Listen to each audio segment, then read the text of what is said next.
welcome back. So as you know, we've been talking about taking care of our teeth, and the best way that we can take care of our teeth is just by brushing them. However, not all toothpaste are the same. So we're going to do an experiment to see which toothpaste is better, fluoride toothpaste or non-fluoride toothpaste. Let's get started. Pause here to look at the ready, do, done chart to find out what you need.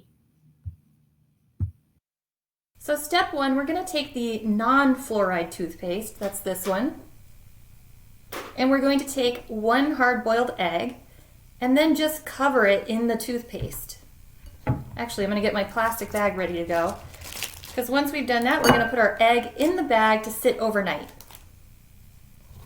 So just squeeze enough to cover the egg. And yes, this toothpaste is black because it contains activated charcoal. So it's not going to actually turn your teeth black. It's just the charcoal in there.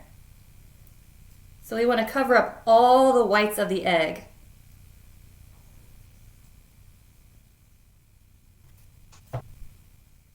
I should have got some napkins for this.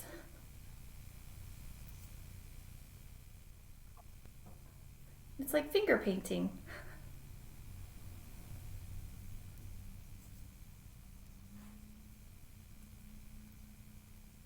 So once your egg is all covered in the non-fluoride toothpaste, you're going to pop it into a bag. And it's going to sit overnight with the bag sealed. The next part of the experiment is the same. We're going to take our hard-boiled egg, but this time we're going to cover it in the fluoride toothpaste. So same thing, just pour it all over the egg and rub it around until your egg is totally covered. So this is all fluoride gel. And fluoride is supposed to make your teeth stronger to fight off the effects of acid erosion. So we're just going to see if that's true. I have read conflicting things about fluoride, where some people say that your teeth don't need it after a certain age. Some people say you need it all the time. Some people think it shouldn't be put in our water because it's in our public water system. But this experiment's just going to illustrate whether or not fluoride actually does work. So in this experiment, like our past experiments, the egg will represent your teeth because the egg is going to react the same way that your teeth would to both of these experiments. All right, so we pop it in the bag, and then we're going to seal it all the way up.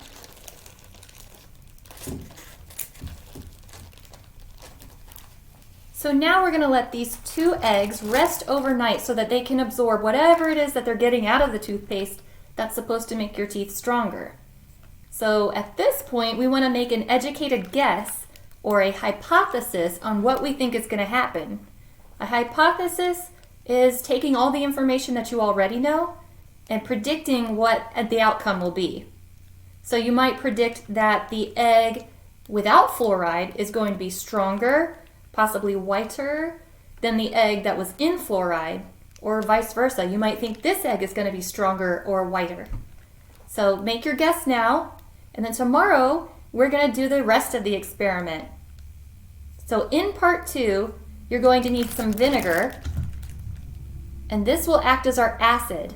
This is going to be the test to see whether the egg that was in fluoride and the egg that was not in fluoride can stand up to a harsh acid. The next day.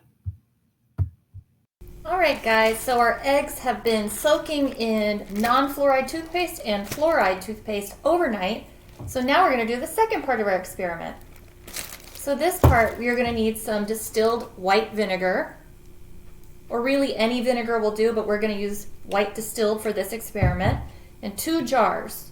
So I'm going to put 3/4 cup of vinegar in both of them just to be fair, so it doesn't mess up our experiment. Let's see, that's 3/4 cup. Yeah. All right.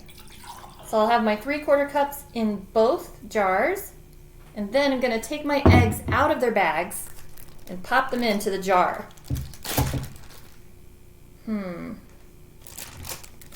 I don't want to taint the subjects, so I'm going to do one egg at a time, and in between I'm going to wash my hands so I don't get any of the fluoride from this egg into the non-fluoride egg.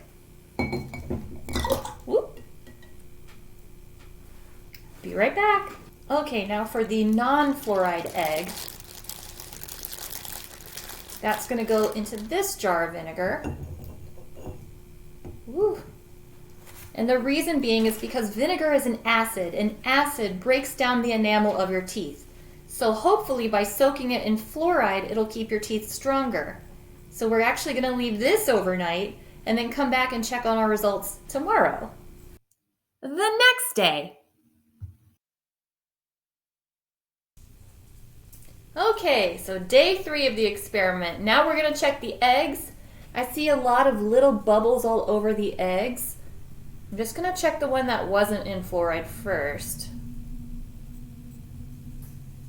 I'm sorry, that texture is really nasty. It feels like a gummy bear. Eggs should not feel like a gummy bear.